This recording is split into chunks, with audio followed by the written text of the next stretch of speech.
저는 본문의 말씀을 중심으로 해서 회복의 도피성이라고 하는 제목으로 함께 은혜를 나누고자 합니다. 회복의 도피성. 자, 어느 시대, 어느 사회를 막론하고 인류의 공통된 꿈은 인간이 가장 완전하다고 여겨지는 사회에서 행복하게 살다가 그리고 평안하게 주님의 부르심을 받는 것입니다. 자, 인간은 이런 사회를 이루기 위해서요, 지금까지 끊임없이 노력해 왔습니다. 그러나 지금까지도 이런 사회 이루어지지 않았다는 게 문제입니다. 자, 여러분, 그러면 미래는 이런 사회가 이루어질까요? 요즘 계속해서 TV에서 AI라고 하는 이 말이 많이 나와요. 자, 여러분, AI가 사람을 대처해서 또 사람에게 만족도 주고 즐거움도 주고 행복감도 줄 수 있다고 해요. 그러나 그것은 단지 기계일 뿐이지 사람이 아니라는 거예요. 사람이요, 편리하게 그렇게 살아갈 수 있을지는 몰라도 진정한 행복이 세상에서 이루어질까? 자, 인간이 가장 완전하다고 생각하는 이상적인 나라가 이루어질 수 있을까? 여러분, 이상적인 나라는요, 인간의 노력으로 되어지는 게 아니라는 것입니다.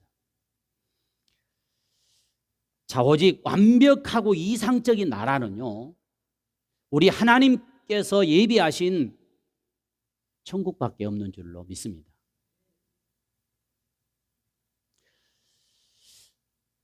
여러분, 한번 가만히 눈을 감고 묵상하면서 생각해 보십시오. 이 세상과 우리 믿음의 사람들을 이렇게 나눠 놓고 보면 세상은요, 얼마나 고통, 아픔, 슬픔, 괴로움, 죄악들이 얼마나 많습니까? 그런 세상에서 우리가 믿음의 사람으로 살아간다는 것은 정말 쉽지 않은 일이에요. 그럼에도 불구하고 우리 하나님의 은혜로, 성령의 능력으로 우리가 그렇게 살아가는 삶을 우리가 또 보여줘야 된다는 것입니다. 자, 여러분, 한 예로요, 이스라엘 백성들을 한번 생각해 보십시오. 그들에게 이상적인 나라는 어떤 나라였을까요? 그들이 가지는 이상적인 꿈이 뭐였을까요? 그것은 젖과 꿀이 흐르는 가나안 땅이었어요. 자, 지금 저희들의 상태는 어떤 상태였냐면 노예였습니다. 노예도 한 해 두 해의 노예가 아니라 430년 동안 애굽 땅에서 노예로 살았어요. 인간 대접을 받지 못했습니다. 인간 이하의 삶을 살았어요. 그런 그들에게 꿈이 있었다면, 그래, 우리 조상들에게 약속하신 그 땅, 젖과 꿀이 흐르는 가나안 땅을 늘 꿈을 꾸고 그렇게 살았었어요. 자, 하나님께서는요, 이렇게 그들에게 이상적인 나라, 젖과 꿀이 흐르는 땅을 갈 수 있도록 모세를 지도자로 세우고 애굽에서 출애굽시키고, 그리고 홍해를 건너서 광야 40년을 걸쳐 요단강을 건너게 하시고, 결국 그들에게 어때요? 젖과 꿀이 흐르는 약속하신 가나안 땅을 하나님이 허락해 주셨어요. 자, 여러분, 우리는요, 이 젖과 꿀이 흐르는 가나안 땅을 이스라엘 백성들이 들어갔을 때 거기서 진정한 완벽한 그런 나라를 세워갔느냐? 아니에요. 땅은 비록 얻었을지 모르지만 그러지를 못했어요. 자, 오늘 여호수아서 우리는 이제 쭉 뒤편의 말씀 20장부터 이제 계속 보고 있어요. 자, 20장의 말씀을 보면 우리가 이 여호수아서를 보면 특별히 1장부터 12장까지는 이스라엘 백성들이 이제 광야를 지나서 요단강을 건너가잖아요. 가나안 땅에 들어가서 그 땅들을 정복해 가는 정복한 사건을 기록하고 있습니다. 그리고 13장부터 19장까지는 그 정복한 땅을 지파별로 이렇게 분배하는 말씀이 기록되어 있어요. 어느 지파는 어느 땅, 어느 지파는 이 땅, 남쪽 땅, 뭐 동쪽 땅, 북쪽 땅 이렇게. 자, 그러면 오늘 우리가 읽은 말씀은 이제 이 지파들이 기업 분배, 땅 분배를 마치고 최종적인 부분을 지금 말씀하고 있는 것입니다. 자, 그러니까 모든 사람이 함께 행복하게 살 수 있는 구조를 지금 만들어 놓았다고 할 수 있어요. 자, 보십시오. 경제적 평등이 이루어졌습니다. 자, 그들은 노예였습니다. 노예. 내 땅이 없었어요. 내 자산이 없었어요. 내 것이라는 게 없었어요. 다 주인의 것이었어요. 죽도록 일해봤자 다 그것은 누구 것이요? 주인 것이었어요. 그런데 자, 보세요. 아무것도 없는 그들에게 하나님이 땅을 주셨단 말이에요. 여러분, 내게 아무것도 없는데 집이 생겼어. 땅이 생겼어요. 그러면 그 마음이 어떨까요? 얼마나 기쁘고 좋겠어요. 나도 땅 있다. 나도 집 있다. 여러분, 이제 하나님께서 가나안 땅에 들어가서 땅도 주시고, 야, 지파별로 딱 이렇게 땅을 분배해서 나눠주었어요. 의식주의 안정을 취하게 된 것이죠. 자, 그렇다고 인간이 진정 젖과 꿀이 흐르는 행복을 누릴 수 있을까? 이제 하나님께서는 한 가지 제도를 통해서 이제 이스라엘 백성들에게 진정 가나안의 복이 무엇인지를 말씀해 주고 있습니다. 자, 하나님께서는 땅 분배가 이제 끝났어요. 끝나고 모세에게 말씀하셨던 도피성에 관한 문제를 자, 여호수아에게 다시 말씀하는 거예요. 도피성. 이 도피성 제도는 어떤 제도였냐면 폭력이 난무하는 사악한 가나안 사회와는 달리 가나안 땅에서 펼쳐질 하나님의 새로운 사회를 위한 계획, 아주 중요한 청사진 중 하나를 보여주고 있는 것입니다. 자, 그러면 하나님께서는 왜 도피성을 만들라고 말씀하셨을까요? 우리 3절 한번 다시 한번 읽겠습니다. 오늘 본문 3절이에요. 자, 시작. 부지 중에 실수로 사람을 뭐한 사람? 죽인 자를. 자, 이걸 말씀을 기억하세요. 자, 하나님께서는요, 실수라고 하는 표현을 부지 중에 실수로 사람을 죽인 자를 그리로 도망하게 해서 피하게 했다는 것입니다. 자, 우리 살인도요, 의도적인 살인이 있지만 의도적인 살인이 있고 그렇지 않고 실수로 그냥 사람을 죽인 일이 생길 수도 있어요. 자, 여러분, 의도적으로 죽인 사람을 피하라는 게 아닙니다. 지금요, 실수예요. 실수. 부지 중에 실수로. 다시 말해서 원한이 없이 그냥 무엇인가를 잘못 던져가지고 또 무엇인가를 좀 이렇게 하다가 그냥 밀어뜨렸는데 그 사람이 넘어져서 죽는 수도 있잖아요. 옛말에 그런 말이 있어요. 접시물에 빠져도 죽을 수 있다고 그러잖아요. 자, 여러분, 행복한 공동체, 행복한 사회가 되려면 공의, 정의가 시행되어야 해요. 공의, 즉 공정하신 하나님이 사람을 만약에 죽이면 어떻게 하라고 말씀하셨냐면 이렇게 하라고 말씀하셨어요. 보세요. 자, 우리 출애굽기 21장 23절 25절 말씀 한번 같이 읽어볼게요. 자, 시작. 그러나 다른 해가 있으면 갑대, 생명은 뭐예요? 생명으로, 눈은 눈으로, 이는 이로, 손은 손으로, 발은 발로, 된 것은 된 것으로, 상하게 한 것은 상하게 함으로, 때린 것은 때림으로 갚을지니라. 하나님이 이 명령을 주셨어요. 자, 그러니까 자, 쉽게 표현해서 생명은 생명으로 그랬잖아요. 죽인 사람은 죽여서, 이 말이잖아요. 이해가 되죠? 자, 그러면 눈을 해야 했으면 여러분 눈도 해야 돼요. 일을 해야 했으면 일을 해야 됩니다. 이렇게 하나님이 법을 만들었어요. 왜? 공정한 사회가 되게 하려고. 하나님은요, 모세를 통해서 즉 피해 보수법을 만드셨습니다. 그런데 가나안 땅을 다 주시고 이제 그곳에서 젖과 꿀이 흐르는 삶을 살기 위해서 주신 한 가지 제도. 자, 이 피해 보수법보다 더 윗단계인 하나님의 말씀, 법을 주셨는데 그게 뭐냐면 도피성을 주셨다는 것입니다. 자, 예외 규정을 통해서 공정의 하나님이시지만 더 강조하고 있는 부분이 뭐냐면 하나님은 사랑의 하나님이다, 하나님은 은혜의 하나님이다 라고 하는 것을 지금 우리에게 보여주고 있는 것입니다.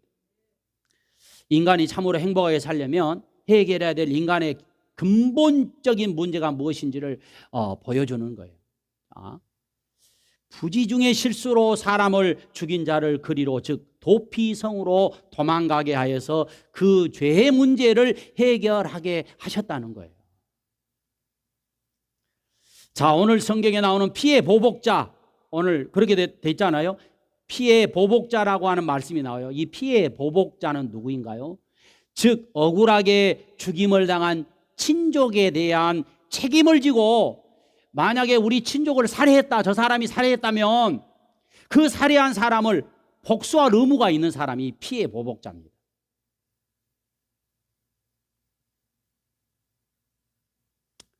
자, 그럼에도 불구하고 하나님께서는 실수로 죽인 사람은 복수하지 못하게 했다는 것입니다. 실수로 살해한 죄를 용서받고 생명을 보존할 수 있는 제도를 만든 거예요. 이것이 바로 오늘 말씀을 주시는 도피성이라고 하는 제도입니다. 이 제도는 단순하게 약자를 보호하기 위한 사회적 보장 제도만을 말하고 있는 게 아닙니다.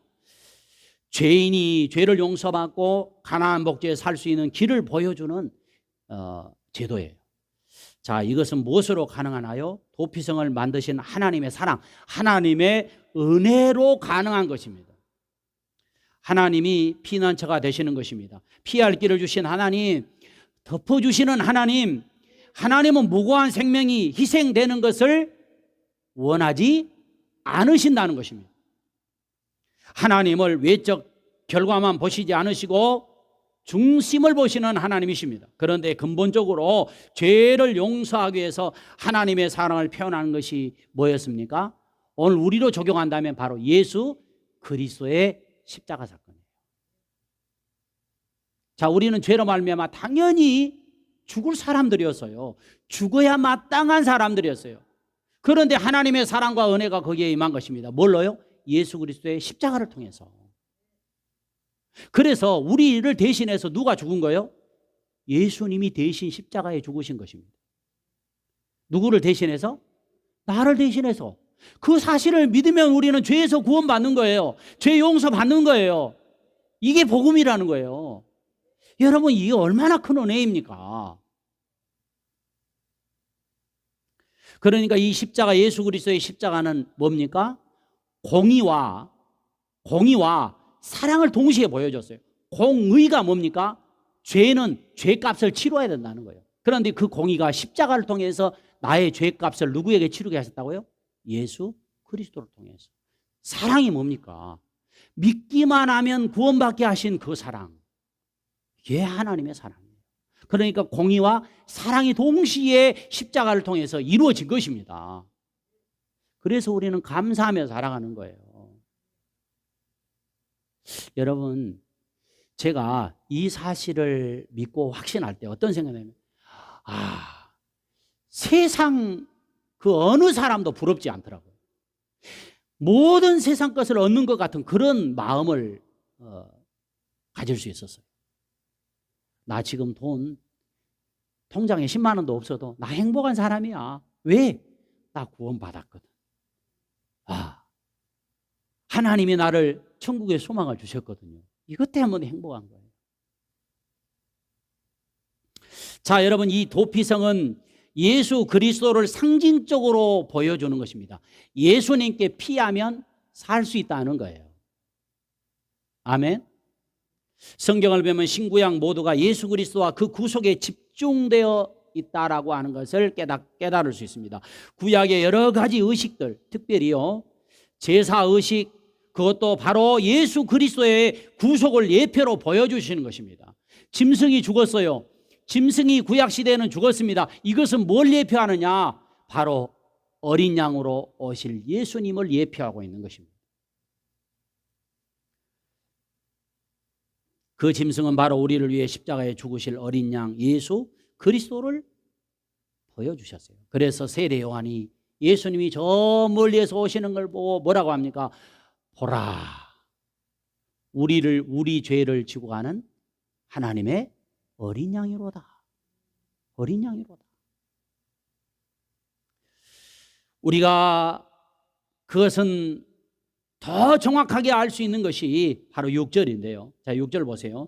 그 살인자는 회중 앞에 서서 재판을 받기까지 또는 그 당시에 제사장이 죽기까지. 자, 여러분 이 말씀을 꼭 기억하세요. 제사장이 죽기까지 그 도피성에 머문다고 그랬어요. 자, 여러분, 여기에 제사장이 누구를 예표할까요? 예수 그리스도를 예표하고 있는 것입니다. 자, 우리 한번 히브리서 6장 20절의 말씀을 같이 한번 우리 읽겠습니다. 히브리서 6장 20절 시작.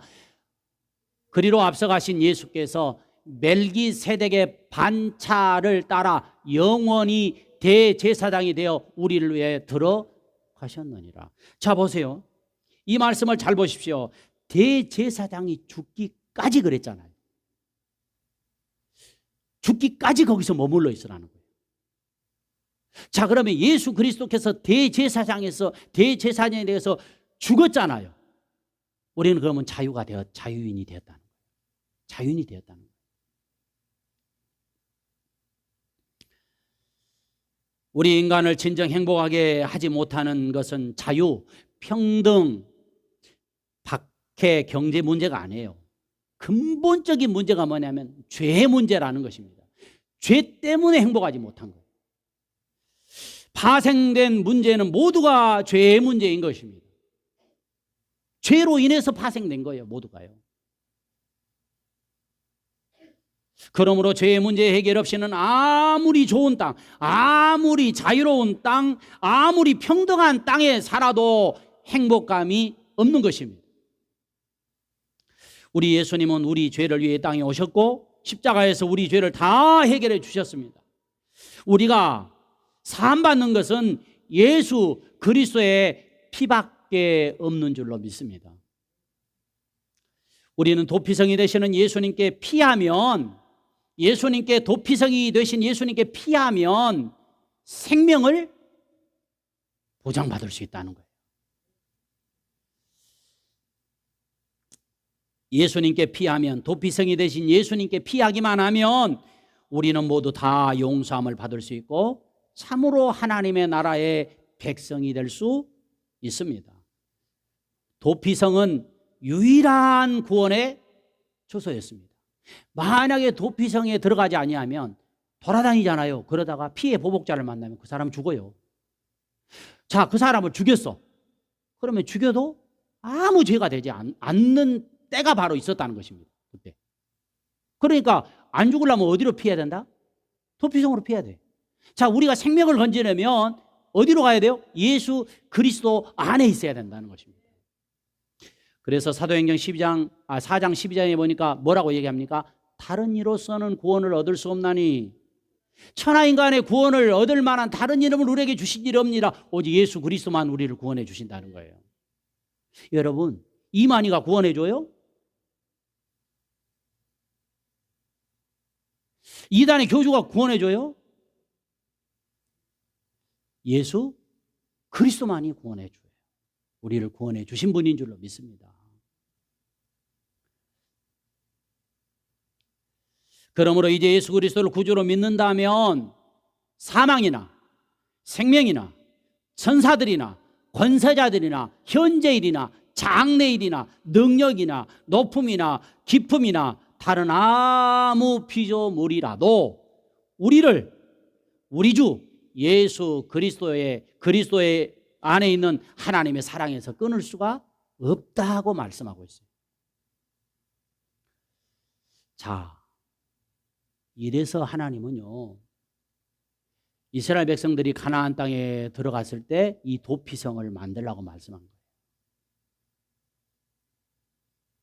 자, 그러면 도피성은 어떻게 운영될까요? 도피성은 그저 아무 절차 없이 운영된 게 아닙니다. 무조건 살해놓고 도망가면 다 산다? 아니에요.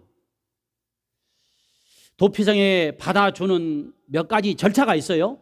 오늘 4절에 그 말씀이 나와 있습니다. 4절에 첫째는 실수로 사람을 죽인 사람, 도피성의 장로들에게 그 사고의 원인을, 사고의 경위를 말씀하는 거예요. 그러니까 제사장이 들어보고 이 사람이 실수로 죽였는지 아니면 의도적으로 죽였는지를 파악하는 거죠. 그런데 거기서 다 파악할 수는 없어요. 자, 두 번째는 뭐냐면 장로들은 사건을 심사한 후에 성의 한 곳을 주어서 그들로 거기에 살도록 했다는 것입니다. 자, 그 다음에 세 번째는 5절에 보복자로부터 안전하게 보호해 주었어요. 보복자들이 와서 저 사람이 우리 누구 죽였다고 빨리 내놓으라고 해도 내놓으면 돼요, 안 돼요? 안 되었어요. 내주지 않았어요. 네 번째는 살인자는 회중 앞에서 재판을 받게 했습니다. 도피성에 피신한 살인자는 두 번의 재판을 받아야 했습니다. 한 번은 4절에 성에 들어갈 때이고 또 한 번은 6절에 고의적인가 아니면 실수인가를 분별하기 위해서 회중이 모인 곳에서 재판을 받아야 했습니다. 다섯 번째, 대제사장이 죽으면 실수로 살인한 자는 자유를 얻어서 이제 고향 집으로 돌아가는 것입니다. 그런데 만약에 보복자가요, 그때까지 기다렸다가 죽이면 이것은 또 살인하는 사람, 이 사람은 일부러 살인하는 것과 똑같은 것입니다. 자, 이 절차를 가만히 여러분 보십시오. 이 절차는 바로 예수 그리스도께서 구원해 주시는 원리를 지금 가르쳐 주고 있는 것입니다. 자, 한 사람의 죽음으로 인해서 다른 한 사람의 범죄가 사하여지는 것입니다. 즉, 우리 예수 그리스도께서 죽으심으로 인해서 모든 범죄했던 우리들이 다시 살아나게 되고 영생을 얻게 된다는 것을 지금 보여주고 있는 것입니다. 도피성에 피해온 사람은 오직 대제사장의 죽음에 의해서만 진정한 자유를 누릴 수 있는 것입니다. 자, 도피성에 피해 왔어요. 예수님께 왔어요. 그러면 어떻게 돼요? 먼저 내 죄가 뭔가를 알아야 될 거 아닙니까? 그렇죠? 예수님, 내가 이러이러한 죄를 졌는데요. 이렇게 하는 것입니다. 자, 죄를 고백하는 거예요. 그러면 대제사장인 예수님께서 뭐 한다고요? 용서해 주시는 거예요. 용서해 주시면 자, 용서받고 어떻게 돼요? 안전하게 거할 수 있다는 이 절차를 지금 보여주고 있는 것입니다. 여러분, 영원한 대제사장이 되시는 예수 그리스도의 죽음을 통한 모든 인류의 구원에 대한 이 모형을 자, 도피성의 절차를 통해서 보여주고 있는 것입니다. 여기서 강조하는 것은요, 실수로 죽인 살인자가 살 수 있는 진정한 길은 도피성 안에 있을 때라고 하는 거예요. 자, 우리도 죄를 나도 모르는 사이에 죄를 짓고 살아요. 얼마나 세상이 죄악이 많습니까? 그런데요, 이런 사람이 있어요. 일부러 죄를 지은 사람이 있어요. 이것은 문제가 되잖아요. 일부러 죄를 져놓고 또 와서요, 장난 삼아서 하나님 또 죄 져버렸네요. 용서해 주실 거죠? 이러면 되겠어요? 실수로 죄를 지은 것을 용서해 주신다니까. 믿음이 약해서 실수로.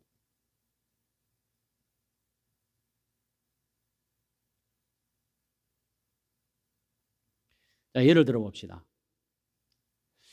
도적질이 죄예요, 아니에요? 죄죠. 알아요. 근데 도적질했어. 믿음이 약해서 아이고 내가 도적질 해버렸네요. 주님 용서해 주세요. 한 번은 괜찮다고. 그런데 또 용서 받아놓고 또 가세요. 또 도적질했어. 주님 용서해 주실 거죠? 제가 생각할 때는 그래 알았다. 용서해 주마. 그런데 또 그 다음에 가서 또 도적질했어. 주님 또 죄 져버려. 또 도적질해 버렸습니다. 용서해 주실 거죠? 떼끼! 너 지금 나를 지금 놀리냐? 일부러 죄 지으면 안 된다는 것입니다. 실수로 믿음이 연약해서. 저도 한 주간 돌아보면요, 나도 모르는 사이에 남을 비판하고 정죄하고 이런 죄를 얼마나 많이 지은지 몰라요.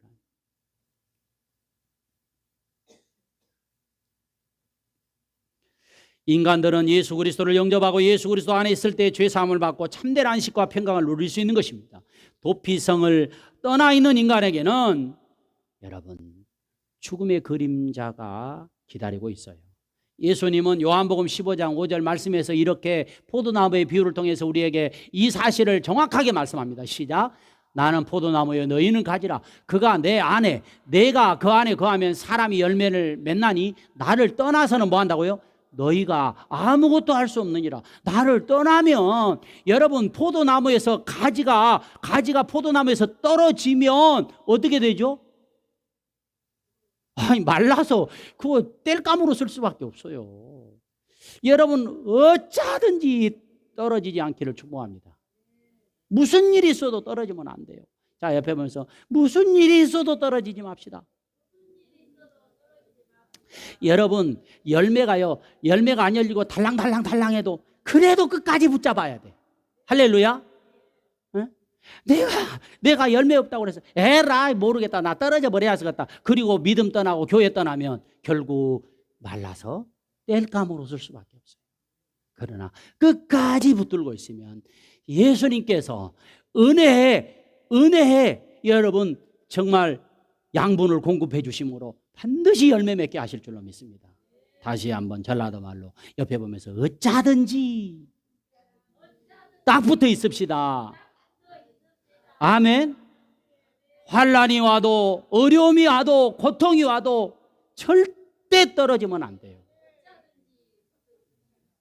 할렐루야. 그런데요 지금까지 많은 사람들이 힘들다고 어렵다고 고통이 있다고 떨어져 나간 사람들이 얼마나 많아요.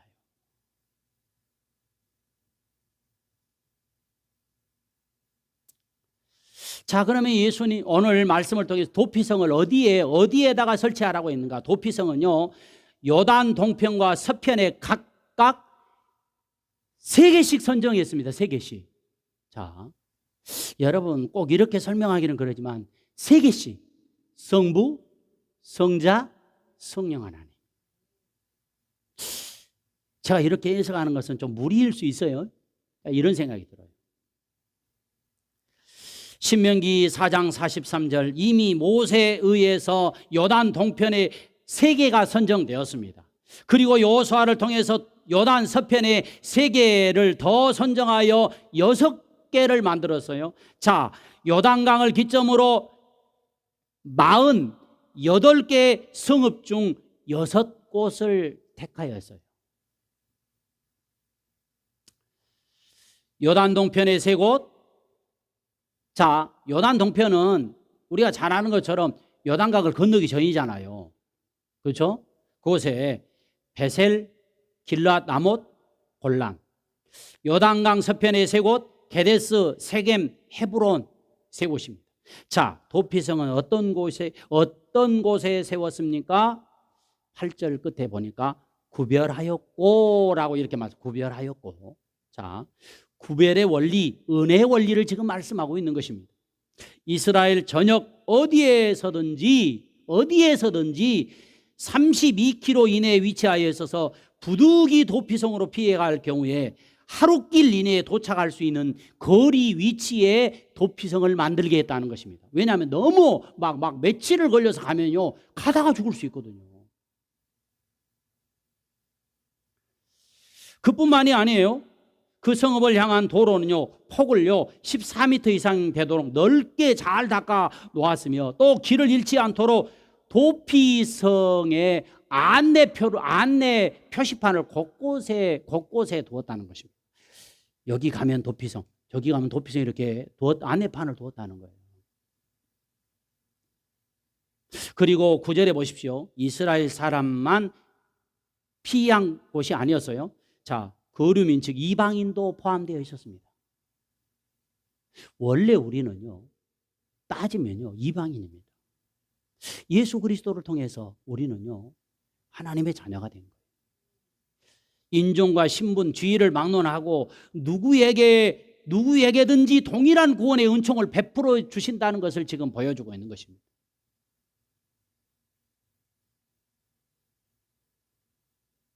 높은 자도 낮은 자도, 배운 자도 못 배운 사람도, 부자도 가난한 사람도 다 모두가 구원받을 수 있는 길을 열어주신 거예요.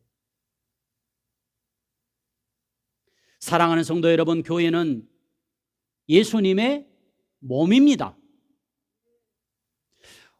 우리는, 여러분 기도 가운데 그 있잖아요. 우리 교회의 몸은 예수 그리스도입니다. 그럼 우리 교회 성도들은 뭐죠? 거기에 붙어있는 지체라는 거예요. 한 몸이에요.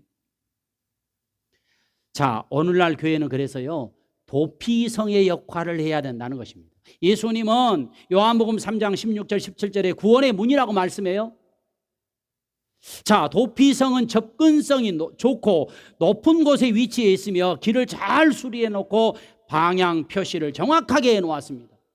도피성의 문은 항상 열려 있어요. 닫혀 있지 않습니다. 교회는 그리스도가 참 도피성임을 알려주는 역할을 하는 곳입니다.